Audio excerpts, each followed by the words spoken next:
I think what I've learned over my time working with young people is the detrimental influence of university. It can be detrimental. It doesn't have to be, but it can be. And I think we've seen that because if you look at kind of the history of public education in America, it's grounded in thinking that doesn't seem to be all that friendly to Christianity at times. So here, for example, is John Dewey, right, who's kind of considered to be the father of public education in America, who says, I feel the gods are pretty dead, although I suppose I ought to know that, however, to be somewhat more philosophical in the matter.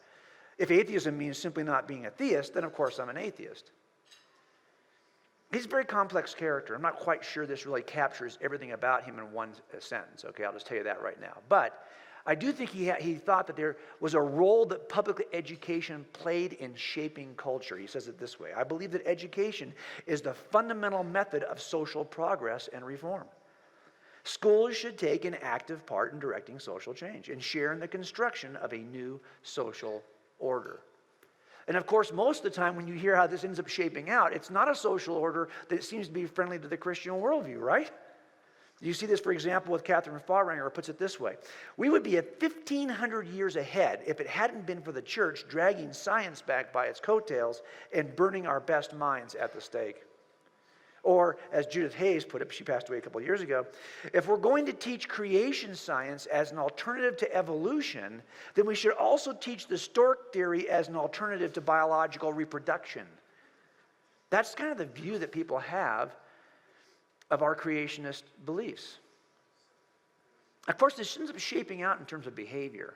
And we find this kind of thinking taking root in academia, right? And it has a consequence, an evolutionary biology consequence, even a consequence in morals and ethics. So someone like Peter Singer at Princeton, who is very committed to his atheistic evolutionary worldview, would say something like this about humans just as another part of the food chain.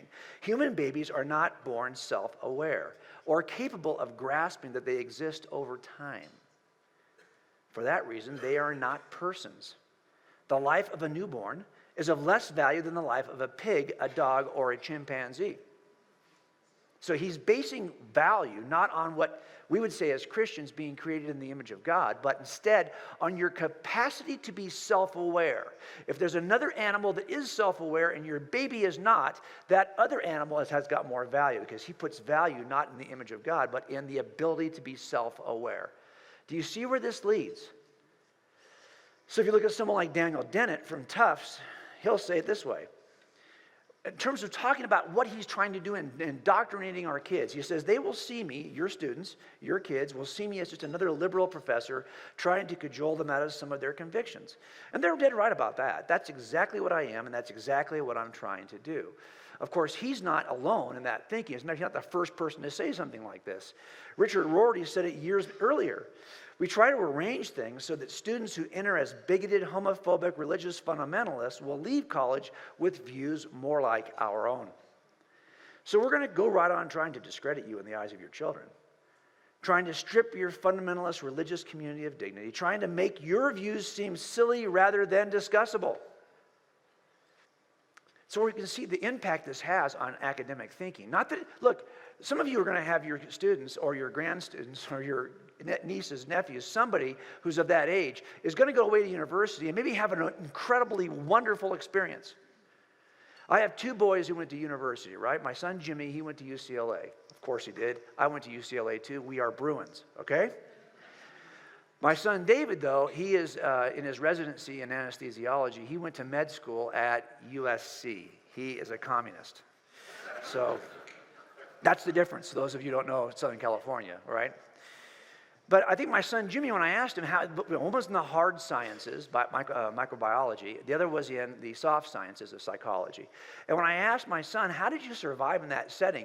He said, well, you kind of raised me to have a healthy disrespect for professors. I felt bad at first, right? But actually what we did was we inoculated him so he would be able to go into that setting. We'll talk about that in a minute. And I think that's what we try to do at Summit.